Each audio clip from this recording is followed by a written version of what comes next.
من الشیطان الرجیم بسم اللہ الرحمن الرحیم وهو الذی انشأ جنات معروشات وغیر معروشات والنخل والزرع مختلفا أکلہ والزیتون والرمان متشابہا وغیر متشابہ کلوا من ثمرہ اذا اثمر وآتوا حقہ یوم حصادہ ولا تسرفوا انہ لا يحب المسرفین ومن الانعام حمولة وفرشا کلوا مما رزقکم اللہ ولا تتبعوا خطوات الشیطان انہ لکم عدو مبین۔ وہ وہی ذات ہے جس نے پیدا کیا ایسے باغات جو اوپر چڑھائے جاتے ہیں اور جو نہیں چڑھائے جاتے، اور کھجور کو کھیتی کو مختلف ہیں اس کے پھل، اور زیتون کو اور انار کو جو ملے جلے ہیں اور الگ الگ ہیں۔ کھاؤ اس کے پھلوں میں سے جب وہ پھل لائے، اور دو اس کا حق جس دن تم اس کی کٹائی کرو۔ فضول خرچی نہ کرو، بے شک اللہ تعالیٰ فضول خرچی کرنے والوں کو پسند نہیں کرتے۔ اور جانوروں میں سے چوپایوں میں سے بعض وہ ہیں جو وزن اٹھانے والے ہیں، اور بعض وہ ہیں جو زمین پر رینگ کر چلتے ہیں۔ کھاؤ جو تمہیں اللہ نے رزق دیا، اور شیطان کے قدموں کے پیچھے نہ چلو، بے شک وہ تمہارے لیے کھلم کھلا دشمن ہے۔ گزشتہ آیات میں اللہ رب العزت نے ذکر کیا تھا مشرکین کا کہ مشرک کافر جو ہیں وہ پھلوں میں سے، کھیتیوں میں سے، غلے میں سے اور جانوروں میں سے بعض کو اپنے جانوروں اور بتوں کے لیے خاص کر لیتے تھے، اور کہتے تھے کہ یہ جو ہے ہمارے مردوں کے لیے تو کھانا حلال ہے، عورتوں کے لیے کھانا حلال نہیں ہے۔ اسی طرح کھیتی میں سے، پھل میں سے اپنے بتوں کے لیے ایک حصہ متعین کر دیتے تھے کہ بھئی یہ ان کا حصہ ہے۔ تو آج کی آیات میں اللہ رب العزت یہ فرما رہے ہیں کہ وہی ذات ہے جس نے ایسے پھلوں کو پیدا کیا جن کی شاخوں کو آپ اوپر چڑھاتے ہیں۔ جیسے انگور ہے کہ انگور کی بیل کو آپ اوپر چڑھاتے ہیں۔ اگر انگور کی بیل کو آپ اوپر نہ چڑھائیں رسیوں کے ساتھ باندھ کر تو اس کا پھل نہ آئے، اگر پھل آئے تو اس کا سائز نہ بڑھے، چھوٹا رہے۔ اور بعض بیلیں ایسی ہیں جیسے کدو ہے، لوکی ہے، یا خربوزے کی بیل ہے، یا تربوز کی بیل ہے، اس کو آپ اوپر چڑھائیں گے تو پھل نہیں دے گا اور اس کی جسامت نہیں بڑھے گی، یہ مٹی پر رہ کر بڑھے گا، پھلے گا، اور وہ جو ہے وہ مٹی میں رہ کر خراب ہوگا۔ تو اللہ پاک فرماتے ہیں کہ اللہ ہی وہ ذات ہے جس نے تمہارے لیے ایسے پھلوں کو پیدا کیا جن کی شاخوں کو آپ اوپر چڑھاتے ہیں، اور جن کی شاخوں کو بعض وہ ہیں جن کی شاخوں کو آپ اوپر نہیں چڑھاتے، زمین پر ہی چھوڑ دیتے ہیں، زمین پر پھیلی رہتی ہیں۔ اور اللہ ہی وہ کی ذات وہ ہے جس نے کھجور کو پیدا کیا۔ اب کھجور کو ذکر اس لیے فرما دیا الگ سے کہ کھجور ایسا درخت ہے کہ جس کی اور ایسا پھل ہے جس کی کوئی چیز بھی ضائع نہیں ہوتی۔ اس کی گٹلی بھی کام آتی ہے، اور اس کے پتے بھی کام آتے ہیں، اور یہ پھل جو ہے یہ بہت ہی، حضور علیہ الصلوۃ والتسلیم نے ایک دفعہ صحابہ کرام سے فرمایا کہ ایسا کون سا پھل ہے جس کی مشابہت انسان سے ہے؟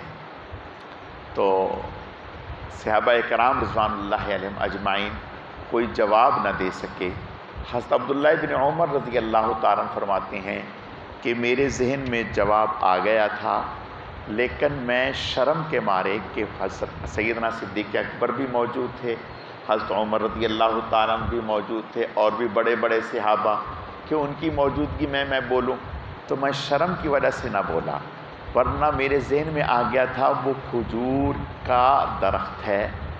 کہتے ہیں کہ وہ میرے ذہن میں اس لیے آ گیا یہ بات کہ اس وقت حضور کے سامنے کھجور کا خوشہ پڑا ہوا تھا، تو اس سے آپ کھجوریں توڑ توڑ کے تناول فرما رہے تھے، تو میرے ذہن میں یہ بات آ گئی۔ تو پھر صحابہ کرام نے خود ہی فرمایا کہ یا رسول اللہ حدثونی ما ہی، آپ ہی بتا دیں کہ وہ کون سا ہے۔ آپ نے ارشاد فرمایا کہ وہ کھجور کا درخت ہے، کہ اس کی کوئی چیز بھی ایسی نہیں جو بیکار ہو، حتیٰ کہ کھجور کے تنے سے ایک خاص قسم کا گودا نکلتا ہے، یہ گودا اگر آدمی کھاتا ہے تو کمر کی درد کے لیے اور مردوں کو کئی ساری چیزوں میں یہ بہت زیادہ مفید ثابت ہوتا ہے۔ تو اللہ پاک نے فرمایا کہ پھر کھجور کا درخت اتنا اونچا لمبا کہ یہ اللہ تعالیٰ کی قدرت سے ہی ایسا ہوتا ہے، انسان نہ ایسا ڈیزائن کر سکتا ہے اور نہ ایسا کھڑا کر سکتا ہے۔ اور پھر اللہ فرماتے ہیں کہ ہم نے کھیتی پیدا کی، اور کھیتی میں بھی مختلف چیزیں پیدا کیں۔ کھیتی میں آپ کے پاس مکئی ہے، باجرہ ہے، اور نہ جانے کیا کیا کچھ ہے، تو اللہ فرماتے ہیں کہ مختلف چیزیں پیدا کی۔ پھر زیتون پیدا کیا۔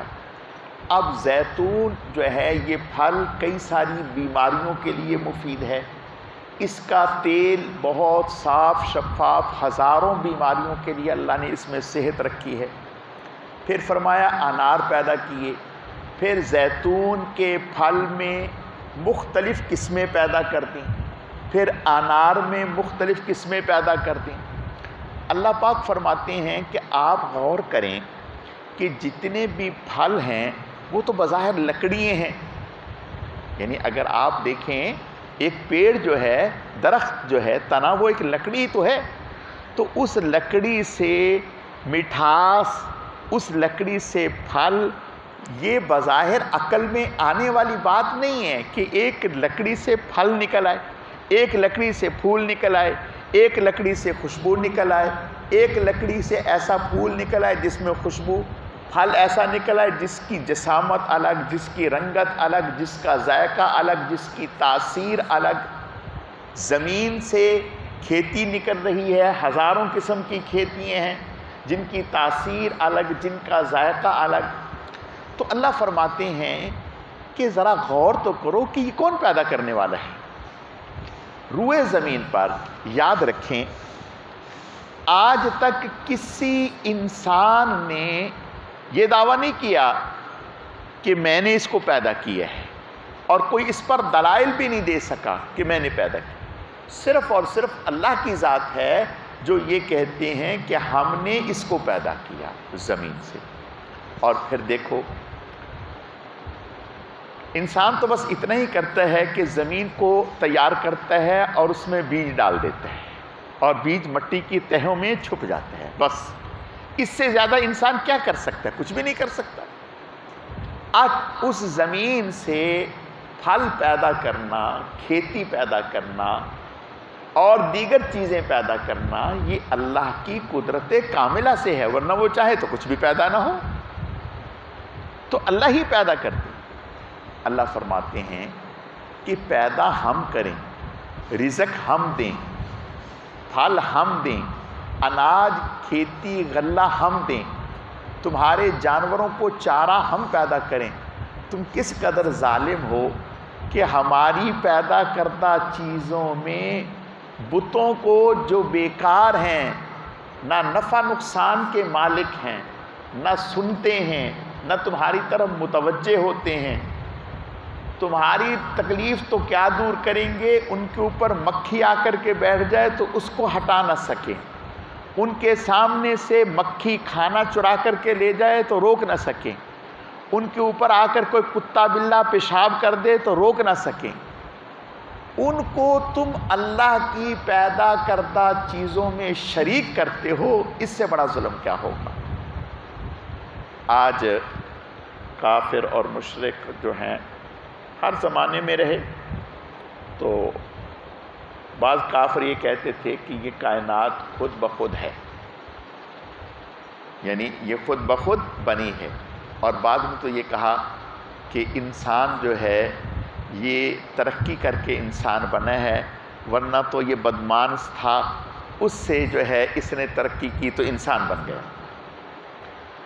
حضرت امام ابو حنیفہ رحمۃ اللہ علیہ کے زمانے میں بھی اس طرح کے لوگ تھے جو یہ کہتے تھے کہ یہ چیزیں خود بخود بنی ہیں اور انسانوں نے نہیں بنائیں، اللہ نے نہیں بنائی، یہ خود بخود نظام چل رہا ہے۔ تو حضرت امام ابو حنیفہ رحمۃ اللہ علیہ اسی طرح کے ایک موقع تھا کہ ایسا شخص تھا جو یہ کہتا تھا کہ یہ کائنات خود بخود بنی ہے، اور کہتا تھا کہ اللہ سے پہلے کون ہے، اللہ سے پہلے کون ہے، تو اور اسی طرح یہ کہتا تھا کہ اللہ کا رخ اس وقت کس طرف ہے، اور یہ کہتا تھا کہ یہ کائنات خود بخود بنی ہے، تو اس کا چلانے والا کوئی نہیں۔ حضرت امام ابو حنیفہ رحمۃ اللہ علیہ کو لوگوں نے کہا، حضرت نے فرمایا کہ ٹھیک ہے، اس سے وقت جگہ طے کرو، ہم بات کرتے ہیں۔ اس سے وقت جگہ طے کی، حضرت تشریف لائے، تو حضرت نے فرمایا کہ بھئی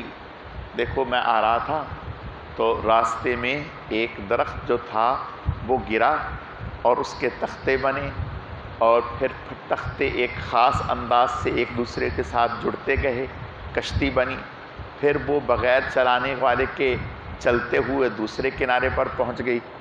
اب وہ ہنسا، وہ شخص جو ہے وہ ہنسا، کہنے لگا کیسے بہکی بہکی باتیں کرتے ہیں، ایسا کیسے ہو سکتا ہے کہ درخت جو ہے وہ بغیر کاٹنے والے کے کٹ جائے، پھر مخصوص انداز کے تختے بنے، پھر مخصوص انداز سے کشتی بنے، پھر وہ پانی میں بغیر چلانے والے کے چل جائے۔ حضرت نے فرمایا کہ جب یہ چھوٹی سی چیز بغیر بنانے والے اور چلانے والے کے چل نہیں سکتی، بن نہیں سکتی، تو کائنات بغیر بنانے اور چلانے والے کے کیسے بن سکتی ہے؟ اللہ تعالیٰ بنانے والے ہیں، ایسا نہیں۔ کہا اچھا اللہ تعالیٰ سے پہلے کون ہے؟ کہا یہ بتاؤ کہ تم نے کچھ پڑھا بھی ہے؟ کہا جی پڑھا ہے۔ کہا تمہیں کوئی گنتی ونتی بھی آتی ہے؟ کہا جی آتی ہے۔ فرمایا گن کے دکھاؤ۔ کہنے لگا 1 2 3 4 5 6 7 8 9 10۔ فرمایا اچھا اچھا ٹھیک ہے ٹھیک ہے۔ فرمایا الٹی گنتی بھی آتی ہے؟ کہا جی الٹی بھی آتی ہے۔ فرمایا اچھا 8 سے پہلے کیا ہوتا ہے؟ کہتے 7 7 سے پہلے کیا ہوتا ہے؟ 6 6 سے پہلے کیا ہوتا ہے؟ 5 5 سے پہلے کیا ہوتا ہے؟ 4 4 سے پہلے کیا ہوتا ہے؟ 3 3 سے پہلے کیا ہوتا ہے؟ 2 2 سے پہلے کیا ہوتا ہے؟ 1 1 سے پہلے کیا؟ جی 1 سے پہلے کچھ بھی نہیں، 1 سے پہلے تو کچھ بھی نہیں۔ تو فرمایا ہمارا اللہ بھی ایک ہے، اس سے پہلے کچھ بھی نہیں۔ پھر فرمایا کہ اچھا یہ بتاؤ کہ کہنے لگا اللہ کا رخ کس طرف ہے؟ حضرت نے فرمایا اچھا موم بتی لاؤ بھائی۔ موم بتی لائے، اس کو جلایا موم بتی کو۔ فرمایا اچھا بتاؤ اس کا رخ کس طرف ہے، یعنی موم بتی کا رخ کس طرف ہے؟ اس نے کہا جی سبھی طرف اس کا رخ ہے، کوئی ایسی سمت نہیں ہے جس طرف اس کا رخ نہ ہو۔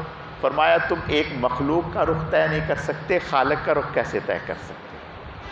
بہرحال عرض کرنے کا مقصد یہ ہے کہ اللہ تعالیٰ یہ بتلانا چاہتے ہیں، انسان کو دعوت فکر دے رہے ہیں کہ غور کرو یہ ساری چیزیں جن کے ڈیزائن الگ۔ حضرت امام شافعی رحمۃ اللہ علیہ سے کسی نے پوچھا کہ حضرت آپ نے اللہ کو کیسے پہچانا؟ آپ نے اللہ کو کیسے پہچانا؟ فرمایا میں نے ایسے پہچانا کہ ایک کیڑا شہتوت کے پتے کھاتا ہے تو اس سے ریشم بنتا ہے، اس سے ریشم بنتا ہے۔ وہی پتے بکری کھاتی ہے تو دودھ دیتی ہے، ٹھیک ہے، اور وہی پتے دوسرے جانور کھاتے ہیں تو اس سے اور فوائد ہیں۔